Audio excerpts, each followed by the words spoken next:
মসজিদে নববীর সামনে জড়ো হতে দেখা গেল সাহাবীদেরকে। তাদের মধ্যে কাজ করছে এক ধরনের চাপা উৎকণ্ঠা। বেশ কয়েকদিন ধরেই অসুস্থ মহানবী হজরত মুহাম্মদ সাল্লাল্লাহু আলাইহি সাল্লাম। রাসূলুল্লাহর এই অসুস্থতা সাহাবীদের মধ্যে সৃষ্টি করেছে চরম উদ্বেগ। কারো চোখে ঠিকমতো ঘুম নেই, হৃদয়ে এতটুকু সুখ নেই। একটি প্রবল আশঙ্কা, চরম অস্থিরতা তাদেরকে ঘিরে ধরেছে। মসজিদে নববীর পাশেই ছিল নবীজি সাল্লাল্লাহু আলাইহি সাল্লাম এর ঘর। অসুস্থ শরীর নিয়েই তিনি নামাজ পড়াতেন মসজিদে। যে এভাবেই চলল কয়েকদিন। একদিন আসরের নামাজের সময় হলো। বেলাল রাদিয়াল্লাহু তাআলা আনহু আজান দিলেন। মুসল্লিরা দলে দলে ভিড় করলেন মসজিদে নববীতে।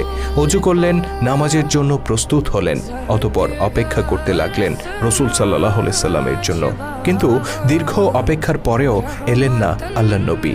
হযরত ওমর রাদিয়াল্লাহু তাআলা আনহু বেলাল রাদিয়াল্লাহু তাআলা আনহুকে ডেকে বললেন, বেলাল, নবীজির ঘরে যে তাকে একটু দেখে আসবে কি, একটু খবর নিয়ে আসবে কি তিনি কেমন আছেন। বেলাল রাদিয়াল্লাহু তাআলা আনহু চলে গেলেন নবীজির ঘরে।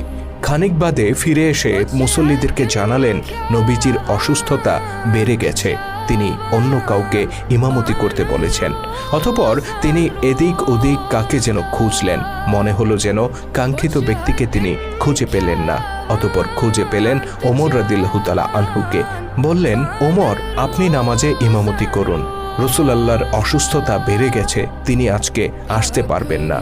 নবীজির ঘর থেকে বেরিয়ে বেলাল রাদিয়াল্লাহু তাআলা আনহু যখন একথা বললেন, তখন ওমর রাদিয়াল্লাহু তাআলা আনহু ধারণা করলেন হয়তো রাসূলুল্লাহ নিজেই এই নির্দেশ দিয়েছেন।